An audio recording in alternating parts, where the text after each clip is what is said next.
بات کرنی ہے کئی ہزار سال پرانی، جن کے ہاتھ میں پہاڑ موم تھے۔ یہ لوگ کفر و شرک کی نحوست کا بھی شکار ہو گئے۔ اگر آپ واقعی اللہ عز و جل کے رسول ہیں تو اس پہاڑ کی چٹان سے ایک اونٹنی نکال دیجئے، چٹان پھٹتی ہے اور اس میں سے ایک انتہائی خوبصورت اونٹنی باہر نکلتی ہے۔ السلام علیکم ورحمۃ اللہ وبرکاتہ۔ ناظرین، ایک ایسا پروگرام لے کر اب آپ کے لیے آئے ہیں کہ جس میں انشاءاللہ عز و جل آپ سے باتیں ہوں گی پچھلے زمانے کی، پچھلی قوموں کی باتیں ہوں گی، اور آج ایک ایسا واقعہ ہم سنیں گے ایک ایسی قوم کے بارے میں جو لمبا قد رکھتے تھے۔ ہے نا حیرانگی کی بات کہ کیا واقعی کوئی اتنا لمبا انسان بھی ہو سکتا ہے؟ اور پھر اللہ کریم نے اس قوم کو ایسا کمال دیا تھا کہ وہ پتھروں کو اپنے ہاتھوں سے تراش لیتے تھے، بڑے بڑے مکان بنا لیتے تھے، نہ جانے کون سی مشینری ان کے پاس تھی۔ بات کرنی ہے کئی ہزار سال پرانی، اور وہ قوم جن کے ہاتھ میں ایسا لگتا تھا کہ پہاڑ موم تھے۔ بات کرنی ہے قوم سمود کی۔ سمود عرب کے ایک قبیلے کا نام ہے۔ ایک قول کے مطابق یہ نام ان کے جد اعلیٰ سمود بن عاد بن اوس بن ارم بن سام بن حضرت نوح علیہ السلام کی نسبت سے رکھا گیا۔ انہیں عاد ثانیہ بھی کہا جاتا ہے، لیکن یہ قوم سمود اور آل سمود کے نام سے زیادہ معروف ہے۔ حضور پر نور علیہ السلام سفر تبوک کے دوران صحابہ کرام کے ساتھ اس مقام سے بھی گزرے۔ ناظرین، اس مقام کو مدائن صالح کہا جاتا ہے، اور آج بھی دنیا بھر سے لوگ جا کر اس مقام کو دیکھتے ہیں تو عقلیں حیران ہو جاتی ہیں۔ آج سے چند سال پہلے میرا بھی جانا ہوا تھا، اور حیرانگی یہ تھی کہ اتنے بڑے بڑے دروازے، اتنے بڑے بڑے مکان، اور 5000 سال، جی ہاں آلموسٹ 5000 ایئرز اس مقام کو ہو چکے ہیں۔ تو اس وقت کون سی مشینری تھی، اس وقت کون سی ٹیکنالوجی تھی کہ اتنے بڑے بڑے پہاڑوں کو کاٹ کر اتنے بڑے بڑے گھر بنا لیے گئے۔ اللہ تعالیٰ نے اس قوم کو انتہائی زرخیز زمین عطا کی تھی، جس کی وجہ سے ان کی فصلیں خوب ہوتی تھی، باغات سرسبز و شاداب ہوتے تھے، اور پھلوں اور میووں سے لدے رہتے تھے۔ فن تعمیر میں ان کا کوئی ثانی نہیں تھا۔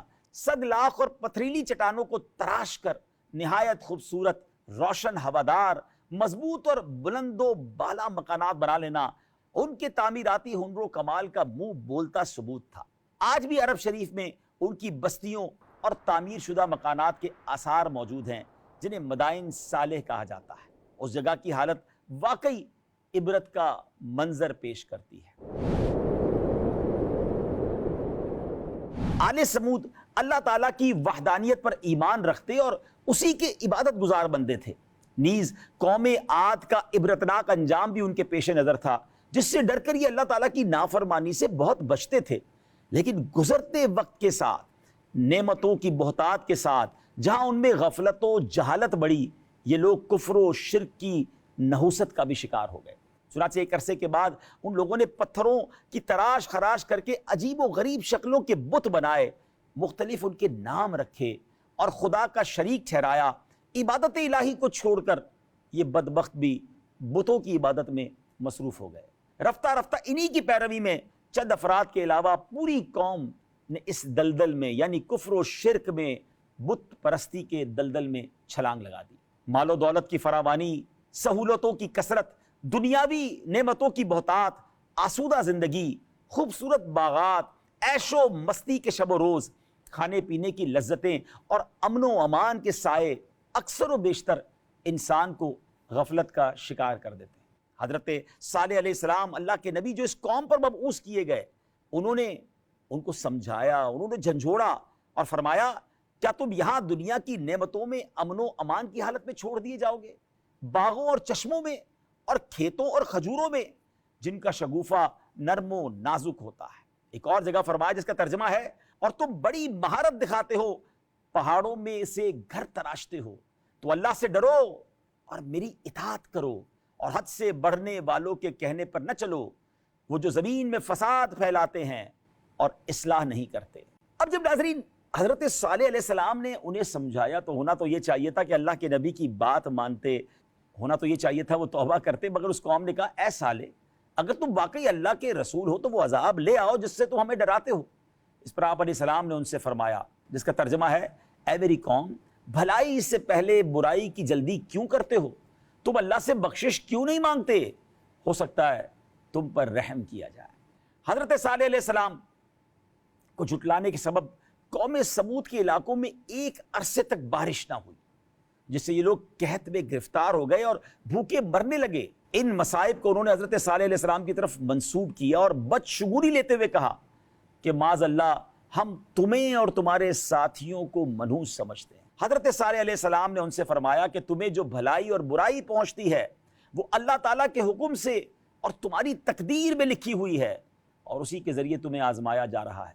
بہرحال میرے پیارے اسلامی بھائیوں، اب اس قوم نے ایک عجیب و غریب فرمائش کر دی۔ وہ قوم کہتی ہے کہ اگر آپ واقعی اللہ عز و جل کے رسول ہیں تو اس پہاڑ کی چٹان سے ایک ایسی اونٹنی نکال دیجئے جو 10 ماہ کی حاملہ ہو، یعنی پریگننٹ ہو، طاقتور، خوبصورت اور ہر قسم کے عیوب و نقائص سے بھی پاک ہو، اور نکلتے ہی بچہ جنے۔ حضرت صالح علیہ السلام نے ان سے کہا کہ اگر میں تمہارا یہ مطالبہ پورا کر دوں تو کیا تم ایمان لے آؤ گے؟ سب نے وعدہ کیا، عہد کیا کہ اگر آپ نے وہ مطالبہ پورا کر دیا تو ہم ضرور اللہ تبارک و تعالیٰ کی وحدانیت اور آپ کی رسالت پر ایمان لے آئیں گے اور بت پرستی چھوڑ دیں گے۔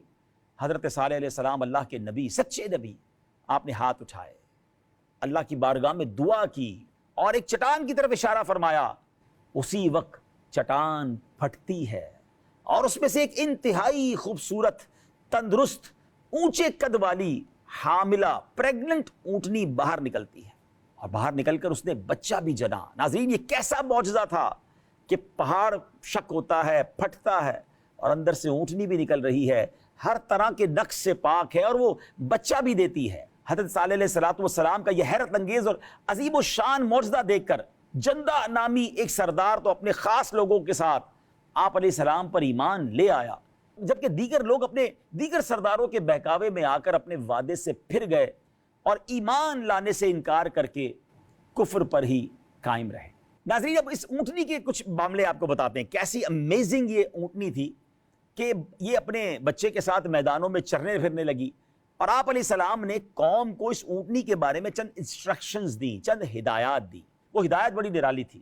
آپ نے فرمایا کہ اس کو اس کے حال پر چھوڑ دو، یہ اللہ عز و جل کی زمین میں جہاں چاہے چرتی رہے، ڈو ناٹ ڈسٹرب اٹ۔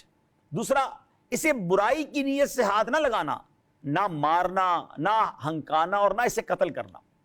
تیسرا یہ کہ ایک دن اونٹنی اور ایک دن تمہاری باری ہے، لہٰذا جو دن اونٹنی کا ہے اس میں صرف اونٹنی ہی کنویں سے پانی پیے گی، اور جو دن تمہارا ہے اس میں تم پانی لینے آؤ۔ ان ہدایات کے ساتھ یہ تنبیہ کر دی گئی کہ اگر اس انسٹرکشن کو فالو نہیں کیا گیا، اس کے خلاف کیا گیا، تو اس کا انجام بڑا خطرناک ہوگا۔ اس اونٹنی کی پیدائش کے وقت بھی ناظرین کئی معجزات کا ظہور ہوا۔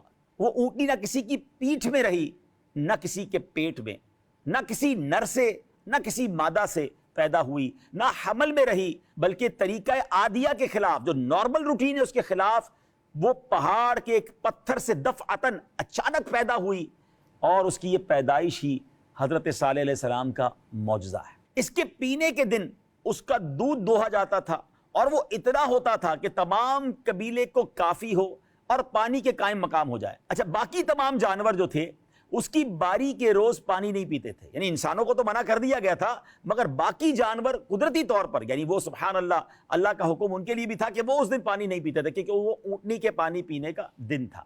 قوم سمود نے حضرت صالح علیہ السلام کے جو احکام تھے، انسٹرکشنز تھی، کچھ دنوں پر تو عمل کیا، مگر اپنی چراگاہوں اور مویشیوں کے لیے پانی کی تنگی انہیں محسوس ہونے لگی، تو وہ لوگ اونٹنی کو قتل کرنے پر متفق ہو گئے۔ اس کام کے لیے اپنے ساتھی قدار بن سالف کو منتخب کیا، جس نے اونٹنی کو پکڑ کر تیز تلوار سے اس کی کونچیں کاٹ کر اسے قتل کر دیا۔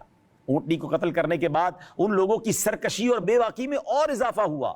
چنانچہ اس جرم کا ارتکاب کرنے کے بعد حضرت صالح علیہ السلام کے پاس آئے اور کہنے لگے، اے صالح، اگر تم رسول ہو تو وہ عذاب لے آؤ جس سے تم ہمیں ڈراتے تھے۔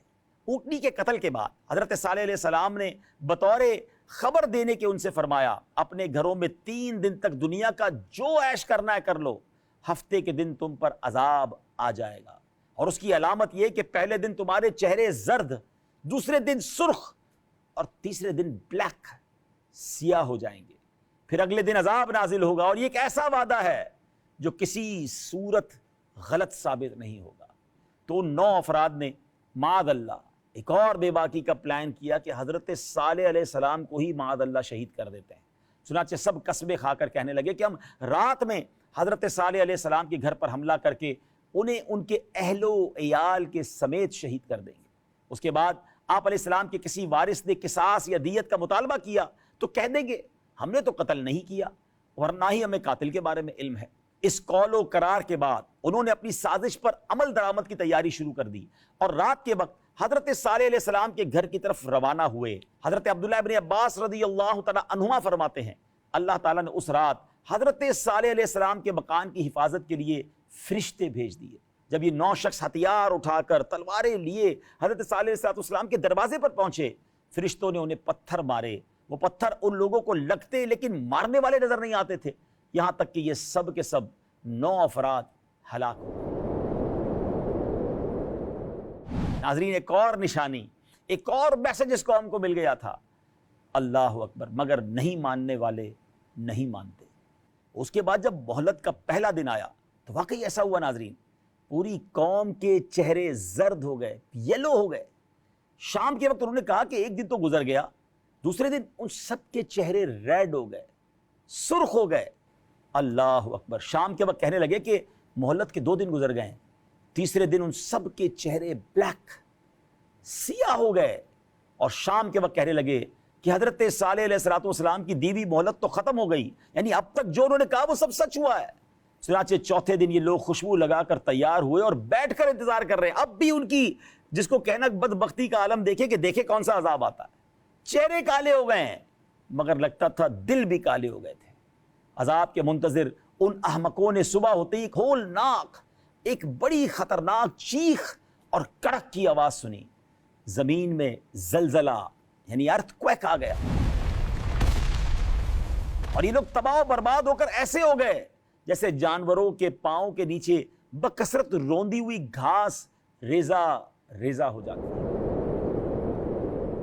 عذاب کی شدت کا عالم یہ تھا کہ قوی و توانا ہونے کے باوجود عذاب کے وقت وہ لوگ کہیں نہ بھاگ سکے، نہ مقابلے کے لیے کھڑے ہو سکے۔ یہ بڑے بڑے قد والے، یہ طاقتور لوگ جو پہاڑوں کو چیر دیتے تھے، یہ کھڑے بھی نہ ہو سکے، یہ بھاگ بھی نہ سکے۔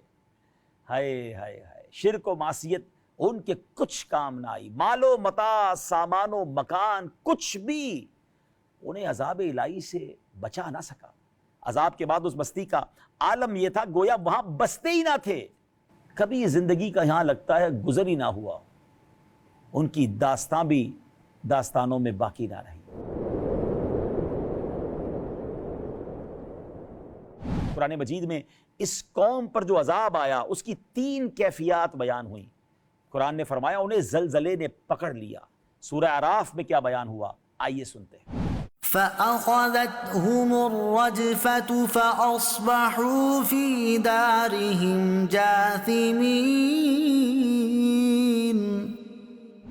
تو انہیں زلزلے نے پکڑ لیا تو وہ صبح کو اپنے گھروں میں اوندھے پڑے رہ گئے۔ انہیں چنگار نے پکڑ لیا، جیسا کہ سورہ ہود میں بیان ہوا۔ کیا بیان ہوا، آئیے سنتے ہیں۔ وَأَخَذَ الَّذِينَ ظَلَمُوا الصَّيْحَةُ فَأَصْبَحُوا فِي دِيَارِهِمْ جَاثِمِينَ۔ اور ظالموں کو چنگار نے پکڑ لیا تو وہ صبح کے وقت اپنے گھروں میں گھٹنوں کے بل پڑے رہ گئے۔ انہیں ذلت کے عذاب کی کڑک نے آ لیا۔ کیا بیان ہوا، آئیے سنتے ہیں۔ فَأَخَذَتْهُمْ صَاعِقَةُ الْعَذَابِ الْهُونِ بِمَا كَانُوا يَكْسِبُونَ۔ تو ان کے اعمال کے سبب انہیں ذلت کے عذاب کی کڑک نے آ لیا۔ ان تینوں آیتوں میں یاد رکھیے کوئی کانٹرا نہیں ہے، کوئی تعارض نہیں ہے، کیونکہ عذاب کی جدا جدا کیفیات بیان ہوئی ہیں۔ یعنی اس عذاب میں زلزلہ بھی تھا، چیخ بھی تھی اور کڑک بھی تھی، یہ تینوں تباہ کن چیزیں موجود تھیں۔ نارملی بھی جب ارتھ کویک آتا ہے تو گونج آتی ہے، بعض اوقات بڑی کڑکدار آوازیں بھی آ رہی ہوتی ہیں، اور یہ تو عذاب الہی کا زلزلہ تھا۔ ناظرین، اس قوم کے بارے میں جب بھی پڑھتے ہیں تو عقل حیران ہو جاتی ہے۔ اس قوم کے بنائے ہوئے گھر آج بھی موجود ہے، آپ اسکرین پر دیکھ رہے ہوں گے۔ آج کل تو دنیا بھر کے لوگ وہاں جا کر دیکھتے ہیں اسے، مگر کاش عبرت کی نگاہ سے دیکھیں۔ اب ایک بات سمجھ آ رہی ہے کہ جو کچھ ہمارے پاس ہے وہ رب نے دیا ہے۔ تو آئے میرے پیارے اسلامی بھائی، آج کے اس پروگرام سے پچھلی قوم کے قرآنی واقعے سے سبق لینا ہے کہ سر جھکا کر رکھیں، شکر میں رہیں، فرما بردار رہیں۔ اللہ کرے کہ دل میں اتر جائے میری بات۔ اگلے پروگرام میں کسی اور قوم کی بات ہوگی، کوئی اور سبق ہوگا اور انشاءاللہ اس سے سبق لینے کی بھی کوشش کریں گے. اپنی دعاؤں میں یاد رکھیے گا. صلو علی الحبیب صلی اللہ تعالی علی محمد صلی اللہ علیہ